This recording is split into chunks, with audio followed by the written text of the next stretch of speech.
എങ്ങനെ, എപ്പോൾ, എവിടെ നിന്ന്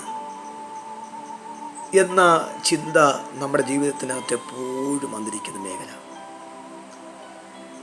ആര് സഹായിക്കും, എങ്ങനെ സഹായിക്കും, എപ്പോൾ സഹായിക്കും എന്നുള്ള ചോദ്യങ്ങൾ കൊണ്ട് ഡെയിലി നമ്മുടെ ഹൃദയത്തിനകത്ത് ഇങ്ങനെ ചോദ്യം കൊണ്ട് നിറയുന്നു.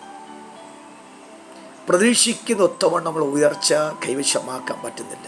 അധ്വാനത്തിന് ഒട്ടും കുറവില്ല. ഒരു ഉത്സാഹിയാണ്, അലസനല്ല. എപ്പോഴും തൽപരനായി നിൽക്കുന്ന വ്യക്തിയാണ്. കുടുംബം ഒന്ന് പച്ചപിടിക്കുവാൻ, കുടുംബത്തിനകത്തൊരു നേട്ടം വന്നെങ്കിൽ ആടുമ്പോൾ കൈനീട്ടാതെ ആ ബാധ്യത നിന്ന് മാറ്റിക്കിട്ടാൻ ചിലപ്പോൾ രാത്രിയൊന്നോ പകലെന്നോ, അല്ലെങ്കിൽ രാത്രിയിലും പണി ചെയ്യുന്നു, രാത്രിയിലും ഓവർടേക്കും ചെയ്ത് പണി ചെയ്യുന്നു. എന്നിട്ടും അതിൻ്റെ പൂർണ്ണതയ്ക്ക് ഉദ്ദേശിക്കുന്ന നിലയിൽ എത്തുവാൻ തക്കവണ്ണം കഴിയാത്ത നിലയിൽ ശൂന്യത കൊണ്ട് പൊതിയപ്പെടുമ്പോൾ നാം പറഞ്ഞ വാക്കാണ്, എങ്ങനെ രക്ഷപ്പെടാൻ പറ്റും, എപ്പോൾ രക്ഷപ്പെടും, ഏത് റൂട്ട് കണ്ടുപിടിച്ചാൽ ഈ വിഷയത്തിനകത്തൊരു പരിഹാരം വരും എന്നൊക്കെയുള്ള ചോദ്യങ്ങളും ചിന്തകളും നമ്മുടെ കിടക്കുമ്പോഴോ നടക്കുമ്പോഴോ ഇരിക്കുമ്പോഴോ ഒക്കെ നമ്മൾ ചിന്തിക്കേണ്ട മേഖലയാണ്. ആ ചിന്ത തെറ്റെന്നോ അങ്ങനെ ചിന്തിക്കരുതെന്നോ പറയാനല്ല. എന്നാൽ ചിലപ്പോൾ ആ ചിന്തയ്ക്കകത്ത് ഒരു അപകടം നമ്മുടെ ശരീരത്തെ വീക്കാക്കുവാൻ, ആയുസ്സിനെ വെട്ടിക്കുറയ്ക്കുവാൻ ചിലപ്പോൾ ആ ചിന്തകൾക്ക് ശക്തി ഉണ്ടാകാൻ സാധ്യത കൂടുതലാണ്. എന്നാൽ ദീർഘായുസ്സോടെ ഇരുന്ന് യഹോവയുടെ പ്രവൃത്തി കാണണമെന്ന് വചനം പറയുന്നതിൻ്റെ പശ്ചാത്തലത്തിൽ ആ വചനത്തോട് ചേർന്നുകൊണ്ട് ഒരു ശുശ്രൂഷകൻ എന്ന നിലയിൽ ജനത്തെ ഒന്ന് ബലപ്പെടുത്തുവാനാണ് ഞാൻ ഈ സമയം വിനിയോഗിക്കുന്നത്. നാഥ, രാത്രി മുഴുവനും അധ്വാനിച്ചു, ഞങ്ങൾക്കൊന്നും ലഭിച്ചില്ല എന്ന ചില ചിന്തകൾ ശിഷ്യന്മാർ യേശുവിനെ കണ്ടപ്പോൾ പറഞ്ഞു. യേശു ചോദിച്ചു, കുഞ്ഞുങ്ങളെ, കൂട്ടുവാൻ വല്ലതുമുണ്ടോ? വിശന്നിട്ട് ചോദിച്ചതല്ല. അവരോടുള്ള കർത്താവ് നിഷ്കളങ്കമായ ചോദ്യമായിരുന്നു. കാര്യം അവരുടെ ഹൃദയത്തിനകത്ത് നൊമ്പരമുണ്ട്. രാത്രി മുഴുവനും കഠിനാധ്വാനം ചെയ്തിട്ട് ക്ഷീണിച്ച് അവശനായി മനസ്സ് മടുക്കപ്പെട്ടവരെ കരയിൽ നിന്നുകൊണ്ട് പുലമ്പുന്നായ അധ്വാനശീലരായ ശിഷ്യന്മാരെ കണ്ടപ്പോൾ കർത്താവ് ചോദ്യം, കുഞ്ഞുങ്ങളെ, കൂട്ടുവാൻ വല്ലതുമുണ്ടോ? അവരുതായ ആ നിഷ്കളങ്ക ചിരിയും വിഷമം കലർന്ന ആ മുഖത്തോടു കൂടെ യേശു ക്രിസ്തുവിൻ്റെ മുഖത്തേക്ക് നോക്കിയിട്ട് പറഞ്ഞു, നാഥ, ഞങ്ങൾ രാത്രി മുഴുവനും കഠിനാധ്വാനം ചെയ്തു, പക്ഷേ ഞങ്ങൾക്ക് ഒന്നുപോലും ലഭിച്ചില്ല കർത്താവേ എന്ന് ആ വേദനിക്കുന്ന മറുപടി എൻ്റെ അരുമനാഥൻ കേട്ടപ്പോൾ കർത്താവ് പറഞ്ഞു, നോ പ്രോബ്ലം പിള്ളേരെ, കുഞ്ഞെ, നീ ഞരങ്ങണ്ട. ഈ കടൻ്റെ മുക്കും മൂലയും അറിയാവുന്നുള്ള എന്ത് മീനാണ് ഇപ്പോഴുള്ളത്, നിങ്ങളുടെ സന്താനത്തിനായി, നിങ്ങളുടെ ഉദ്ധാരണത്തിനായി, നിങ്ങളുടെ ആവശ്യങ്ങൾ നിറവേറുവാൻ തക്കവണ്ണം ഏത് മീൻ കിട്ടിയാൽ ഇന്നത്തെ നിങ്ങളുടെ പ്രശ്നത്തിന് പരിഹാരം വരാൻ പറ്റുമെന്ന് എനിക്കറിയാം. നിങ്ങൾ പറ്റത്തില്ല എന്നും ഇല്ല എന്നും പറഞ്ഞിടത്ത് തന്നെ നിങ്ങൾക്ക് ഉണ്ടെന്ന് തെളിയിക്കത്തക്ക നിലയിൽ എൻ്റെ ദൈവത്തിൻ്റെ അത്ഭുത കരം അവിടെ വെളിപ്പെട്ട് വരുമെന്ന് എൻ്റെ കർത്താവ് തെളിയിച്ചു കൊടുക്കുന്ന അന്തരീക്ഷമാണ്.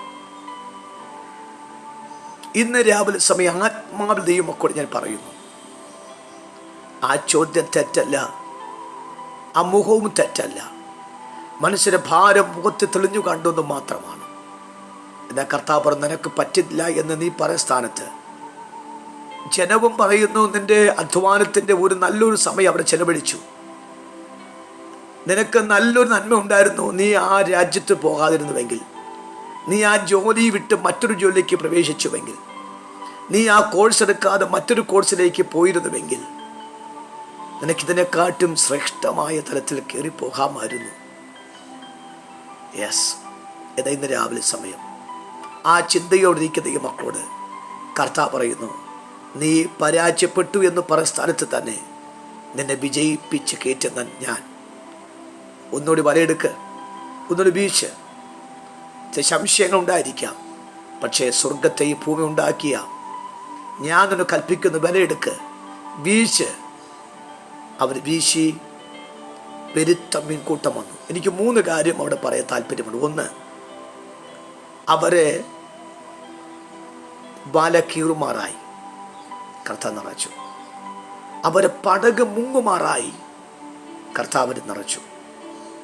അവരെ ആക്ഷേപിക്കുകയോ പരിഹസിക്കുകയോ വേറൊരു കണ്ണുമായി അവരെ നോക്കിക്കൊണ്ടിരുന്ന ജനത്തോട് പറഞ്ഞു, വാ, അടുത്ത പടകക്കാരെ പോലും ആടി വിളിച്ച് ഹെൽപ്പ് ചെയ്യാൻ പറ്റുന്ന രീതിയിൽ അവിടെ നിറച്ച് കർത്താവ് കൊടുത്തു. അവരത്ഭുതപ്പെട്ടു. ഓരോ മുക്കിലും മൂലയിലും തിരഞ്ഞു പിടിച്ച് അന്വേഷിച്ചിട്ടും ഒരു നല്ലൊരു മീനിൻ്റെ കൂട്ടം പ്രതീക്ഷിച്ചിട്ട് എനിക്ക് കിട്ടാത്ത സ്ഥാനത്ത് യേശു ക്രിസ്തുവിൻ്റെ ഒറ്റ വാക്കിനകത്ത് എൻ്റെ നീണ്ട മണിക്കൂറിന് മറുപടി ഒറ്റ സെക്കൻഡ് കിട്ടി. ജീവിതത്തിനകത്ത് നല്ലൊരു പങ്കും കുടുംബത്തിൻ്റെ ഉത്ഥാനത്തിന് വേണ്ടി അധ്വാനിച്ച സഹോദരങ്ങളെ, പ്രിയപ്പെട്ടവരെ, പക്ഷെ കർത്താവിന് ഒരു വാക്ക് മാത്രം ഒരു നിമിഷം കൊണ്ട് അത്ഭുതം ചെയ്യുവാനും ലൈഫിനെ തിരുത്തുവാനും തക്കവണ്ണം കർത്താവിന് കഴിയും. വളരെ വിശ്വാസത്തോടെ, വളരെ ധൈര്യത്തോടുകൂടെ ഇന്ന് രാവിലെ നമുക്ക് ഈ ദൂരത്ത് പറയാം. ദൈവദാസനായ യോഹന്നാന് ദൈവം കൊടുത്ത നിയോഗപ്രകാരം തൻ്റെ സുവിശേഷത്തിൽ ഇങ്ങനെ എഴുതി, 153 വലിയ മീന്. എൻ്റെ ചിന്ത ഇതാകുന്നു, അവർ പിടിച്ചതിൽ വെച്ച്, അവർക്ക് ലഭിച്ചതിൽ വെച്ച് ഏറ്റവും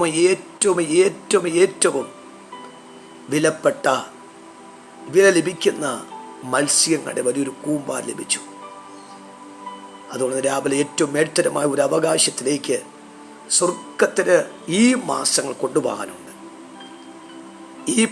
ഈ 10ാമത്തെ മാസം ഏറ്റവും മേൽത്തരമായത്, ഏറ്റവും വലുത്, ഏറ്റവും ശ്രേഷ്ഠമായത് നിങ്ങളുടെ കുടുംബത്തിൽ, നിങ്ങളുടെ അധ്വാനത്തിൽ കൂടുതൽ തരാൻ പോവുകയാണ്. കർത്താവിൻ്റെ ശുശ്രൂഷ ചെയ്യുന്ന അഭിഷിക്തന്മാരെ, ജീവിതത്തിൽ നല്ലൊരു പങ്കും ആലയത്തിനും ആത്മാക്കൾക്കും ദൈവപ്രവൃത്തിക്ക് വേണ്ടി ജീവിതത്തെ കൊടുത്ത പ്രിയപ്പെട്ടവരാണ്. പലതിലും നിങ്ങൾ പരിമിതിയുള്ളവരാണ് എന്ന് ഞാൻ വിശ്വാസത്തോടെ കണ്ടുകൊണ്ട് പറയട്ടെ. പക്ഷെ അടുത്ത ശുശ്രൂഷ നിറവിൻ്റെ, അടുത്ത ശുശ്രൂഷ തൃപ്തിയുടെ, അടുത്ത ശുശ്രൂഷ ദീർഘവർഷങ്ങൾ ജീവിക്കുവാൻ തക്കവണ്ണമുള്ള, നന്മകൾക്ക് വേദി കൊണ്ട് തക്കവണ്ണം ചില അവകാശങ്ങളിലേക്ക് ദൈവം നിങ്ങളെ കൊണ്ടെത്തിക്കുന്നു. തലമുറകളെ മാനിക്കാൻ പോവുകയാണ്. ജീവിതത്തിൽ നേട്ടം പെട്ടിയെടുക്കാൻ പോവുകയാണ്. സഹോദരവർഗങ്ങളെ, കുഞ്ഞുങ്ങളെ, നിങ്ങൾ അധ്വാനം വെറുതെ അല്ല. നിങ്ങൾ നേട്ടത്തിൻ്റെ പടവ് ചവിട്ടിക്കയറാൻ പോവുകയാണ്.